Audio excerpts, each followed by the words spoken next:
Muy buenos días, mi nombre es Francisco Rangel y estaremos hablando hoy sobre los elementos básicos a considerar para realizar una planificación tributaria de los principales tributos nacionales. Dicha ponencia está orientada a los lineamientos establecidos por la Facultad de Ciencias Económicas, Administrativas y Gerenciales de la Universidad Valle de Monroy en conmemoración al Día del Contador Público. Para entrar en materia, lo primero que debemos conocer y recordar es qué es una planificación tributaria. Al respecto, García 2016 establece que la planificación tributaria es un proceso de orientar las acciones respectivas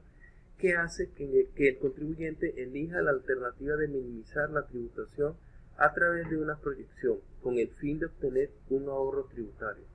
Por su lado, BAE 2016 la define como el proceso mediante el cual las empresas prevén situaciones propias de su giro, con el objeto de postergar o evitar una futura carga tributaria mediante un sinnúmero de estrategias con pleno apego a la ley y sin abusar las disposiciones legales. Francisco Rangel, por su lado, establece que la planificación tributaria es un instrumento financiero que faculta a la alta gerencia a medir los riesgos, minimizando el nivel de incertidumbre que pudiese presentarse en el futuro y aprovechando al máximo las oportunidades. Recordemos que cuando nosotros trabajamos con planificación tributaria se presentan dos figuras fundamentales que son la evasión fiscal por un lado y la ilusión fiscal. Recordando que la evasión fiscal es todo acto contrario a lo que establece la norma tributaria, mientras que la ilusión fiscal son aquellos vacíos que se presentan dentro de la legislación para poder realizar una planificación acorde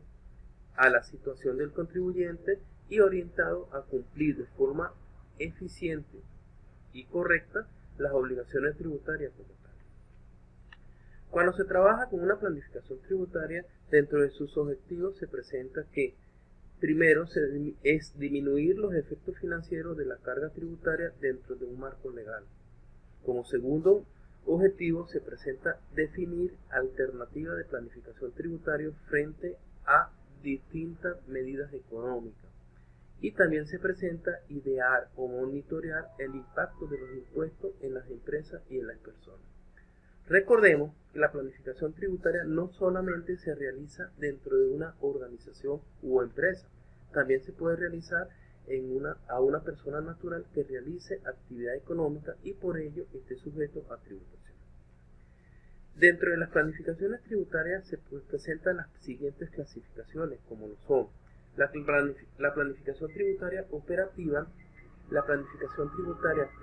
preparativa, la planificación tributaria específica, la planificación tributaria simple y la planificación tributaria compleja,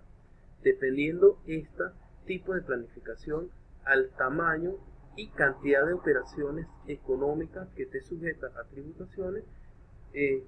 incurra o en las que incurra el contribuyente.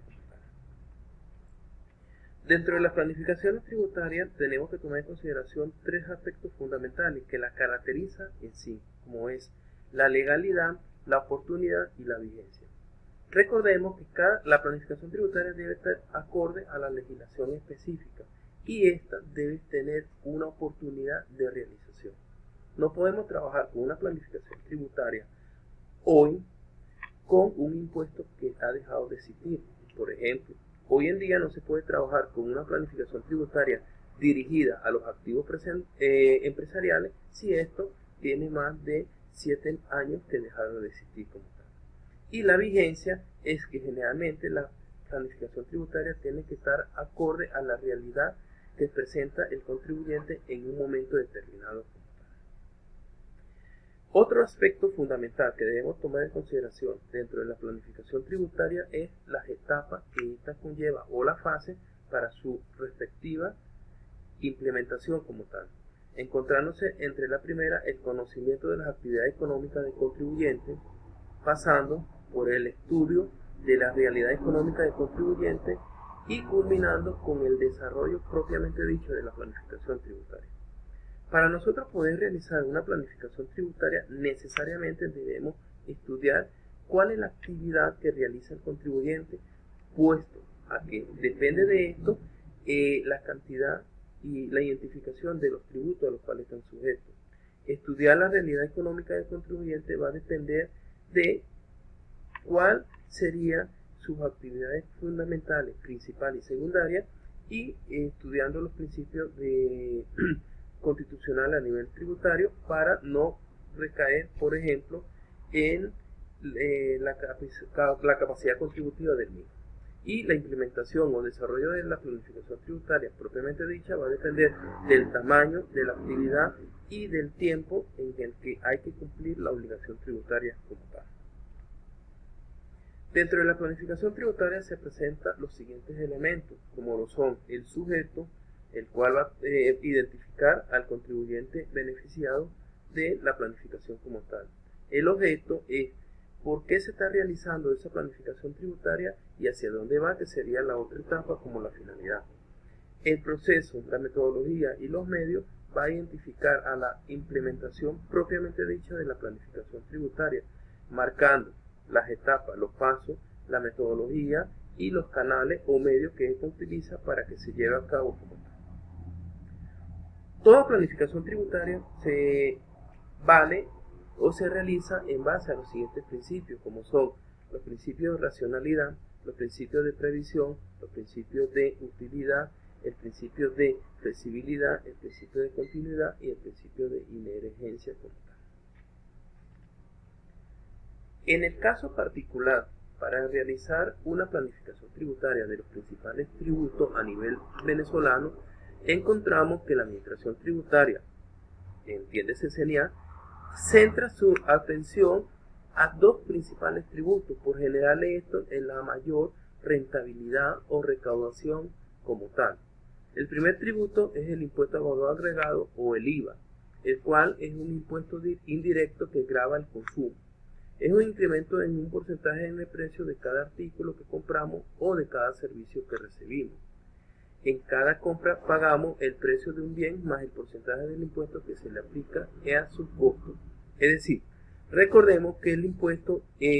va a realizar o va a gravar la compraventa y prestación de servicios en un momento determinado. Y esto está establecido ya sea en el artículo 1, artículo 3, artículo 5 de la legislación especial, donde me establece los supuestos de hecho que son gravados por este impuesto en sí. El otro impuesto al cual centra la administración tributaria su atención es el impuesto sobre la renta, el cual es un impuesto que grava todas las rentas, ingresos, utilidad o beneficios obtenidos por una persona física, sociedades o sucesiones indivisas. En un periodo fiscal determinado, su naturaleza es de tipo directa y la forma de declarar es anual. El segundo impuesto al cual estamos haciendo referencia es lo que nosotros conocemos como el impuesto sobre la renta, el cual es un impuesto nacional y que se grava de forma anual, dependiendo al tipo de contribuyente que trabajemos. Recordemos que en el impuesto sobre la renta estamos trabajando o se debe trabajar con personas naturales o con personas jurídicas, y esta va a ser clasificada de acuerdo a su condición de domiciliación o no domiciliación dentro de la República como tal.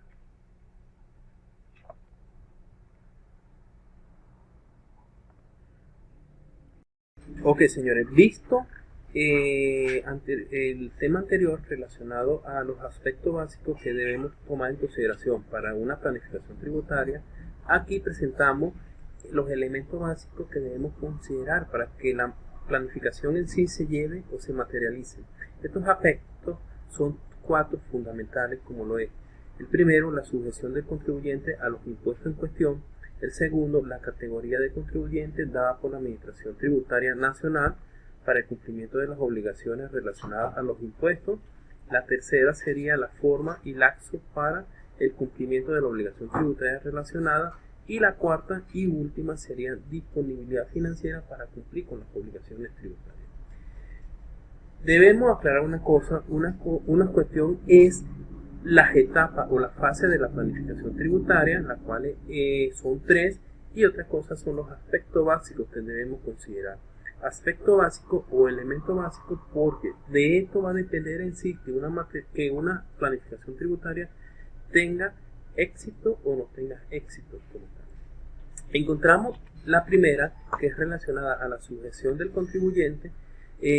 a los impuestos en cuestión. Si estamos hablando de los principales impuestos nacionales, que es el impuesto al valor agregado y el impuesto sobre la renta, debemos tomar en consideración que el contribuyente debe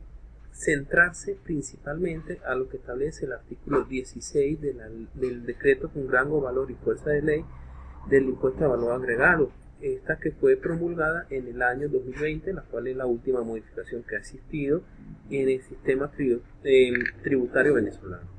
En ese artículo hace referencia a la no sujeción y nombra una serie de hechos que no están obligados al cumplimiento del impuesto como tal, como por ejemplo las actividades que se realicen en las instituciones financieras, las actividades que se realicen en el sector bancario o en el sector asegurador, la actividad que realiza el ejecutivo como tal y eso. Posteriormente, los artículos 17, 18 y 19 hacen referencia a aquellas actividades que son exentas según la ley o otras que pueden ser exoneradas según decreto por el Ejecutivo,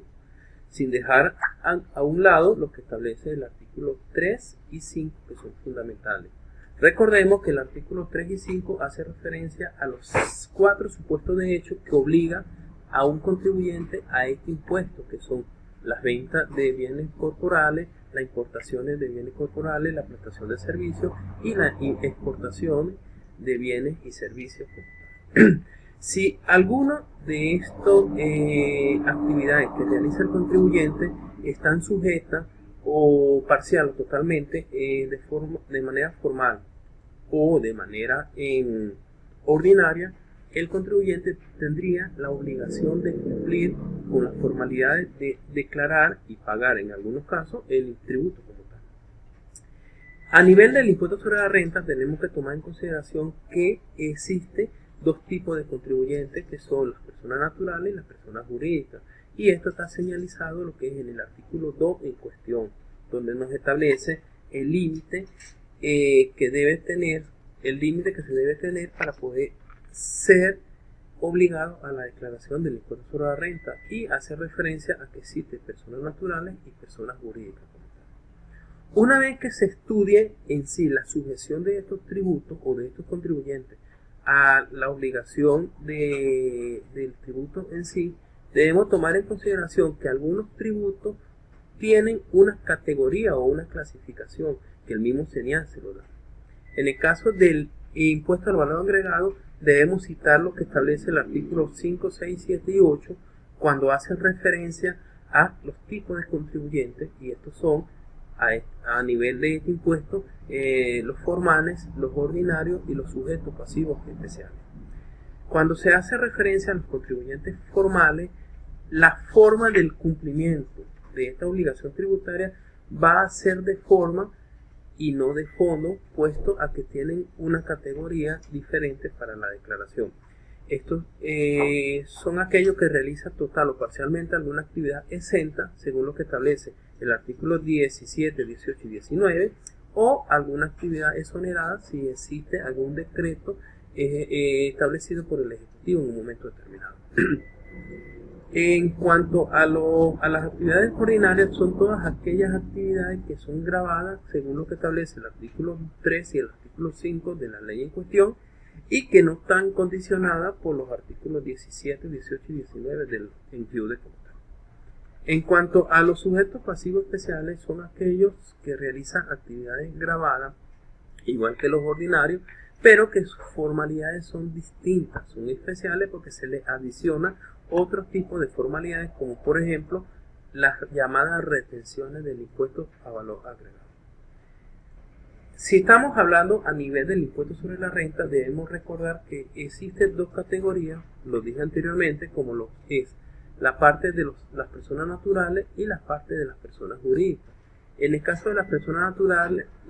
hay que estudiar si son residentes o no residentes en el territorio venezolano, y en el caso de las personas jurídicas hay que estudiar si son domiciliada o no domiciliada en el territorio venezolano, puesto a que depende de esta categoría su forma de cálculo va a ser distinta. Por ejemplo, en el caso de las personas naturales debemos hacer mención que ellos se guiarán por la tarifa número 1 de la ley en cuestión o del impuesto en cuestión, mientras que las personas jurídicas se guiarán por la tarifa número 2 y condicionadamente con la tarifa número 3 de acuerdo al tipo de actividad que realizan. En cuanto al tercer elemento básico, que es el tiempo y la forma del cumplimiento de las obligaciones tributarias, hay que tomar en consideración que de acuerdo a la categoría anteriormente indicada, su forma y su tiempo va a variar. Por ejemplo, si nos centramos a nivel del IVA,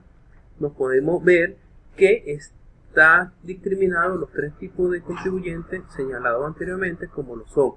el formal, el ordinario y los sujetos pasivos especiales. En cuanto a su tipo de actividad, podemos ver que en el caso de las formales son aquellos que realizan actividades exentas o exoneradas y su periodo de declaración va a ser trimestral o semestralmente. Esto va a depender de la cantidad de ingresos que esto genere durante el trimestre como tal, y su tiempo de realización de la declaración va a ser entre los primeros 15 días del periodo terminado. Ejemplo, si estamos trabajando con el trimestre de enero, febrero y marzo, yo tengo hasta el 15 de abril para hacer la declaración. Ojo, no es que va a ser el 15 de abril obligatoriamente, puede ser el 1, 2, 3, 4 o el mismo 15 como tal, para hacer en sí la declaración. Si yo estoy hablando de la segunda categoría a nivel del IVA, que es los contribuyentes ordinarios, sus actividades son grabadas 100%. Son todas aquellas comercializaciones o prestación de servicios que tienen un carácter de gravabilidad en cuanto a este impuesto. Su declaración sería, o su periodo de declaración sería de forma mensual, y el tiempo para hacer la declaración sería entre los primeros 15 días del periodo terminado, tomando en consideración que esto es de forma mensual. Es decir, si yo estoy calculando el periodo de febrero, yo tendría hasta el 15 de marzo, que es el mes inmediatamente siguiente, para hacer la declaración. En la tercera categoría, que serían los sujetos pasivos especiales, de igual manera son actividades grabadas, pero su forma de declaración es quincenal y el tiempo de la declaración va a depender de acuerdo al calendario especial que es emitido por la Administración Tributaria Nacional. Es decir, si yo estoy declarando la quincena del 1 al 15, yo tendría a partir del 16 para hacer la declaración de acuerdo al terminal del número de RIN, y eso lo establece en la parte del CENIA como tal. A nivel del impuesto sobre la renta, debo tomar en consideración lo siguiente. Yo, de acuerdo a la categoría que vimos anteriormente, que son contribuyentes naturales o personas naturales y personas jurídicas, las personas naturales yo las puedo revisar desde 3 subclasificación como tal. Tomando en consideración la clasificación que se dijo anteriormente, en el caso o a nivel del impuesto sobre la renta, que son personas naturales y personas jurídicas, nosotros para hacer una planificación tributaria debemos considerar una subclasificación, si se quiere llamar de alguna manera. ¿Por qué? En el caso de las personas naturales tenemos que estudiar si son unas personas naturales dependientes o bajo relación de dependencia, si son unas personas naturales independientes o que trabaja en libre ejercicio, o si son una persona natural y con fondo de comercio o con una firma personal. Encontramos que las actividades relacionadas son, en el caso de las personas dependientes, aquella que trabaja en una empresa bajo relación de dependencia, su declaración es de forma anual y tiene 90 días posterior al cierre del año civil. Es decir, el año civil termina el 31 de marzo y yo tengo hasta el 31 de diciembre y yo tengo hasta el 31 de marzo para hacer la declaración en sí. Por su lado, las personas naturales independientes, que son todos aquellos profesionales que trabajan en libre ejercicio, su declaración es de forma anual y tenemos 90 días para hacer la declaración posterior al cierre del ejercicio económico. Es decir, hasta el 31 de marzo del año siguiente en sí. En cuanto a las personas naturales que realizan compra y venta o prestación de servicios de acuerdo a un fondo de comercio o una firma personal, su declaración va a ser anual, pero ellos tienen 90 días posterior al cierre del ejercicio económico que establece el documento o el acta constitutiva. Es decir, recuerde que hay periodos regulares e irregulares y esto va a depender de acuerdo a lo que establezca el documento constitutivo de la fecha de cierre del mismo. Igualmente tenemos 90 días, pero puede variar con el año civil como tal. En cuanto a la segunda clasificación, que es las personas jurídicas, tenemos que tomar en consideración dos subclasificaciones, que son las personas jurídicas ordinarias, que son todas aquellas que realizan actividades de compra y venta o prestación de servicios y que son catalogados a nivel del IVA como ordinarios. Su declaración o periodo de declaración es anual y ello va a tener, igual que el anterior, 90 días posterior a la fecha del cierre del ejercicio económico. Es decir, si se establece que ello me cierra el 31 de enero del año X, ello tendría hasta el 30 de abril del año X para poder hacer las declaraciones. No necesariamente tiene que coincidir al 31 de marzo. Este es un error que cometen muchos referencia o a generalizar para hacer la declaración como tal. Una subclasificación que debemos tomar en consideración en el caso de las personas jurídicas serían los sujetos pasivos especiales, porque igual las declaraciones anteriores, su declaración es anual, se dedica a la compra y venta o distribución o prestación de un servicio, pero su declaración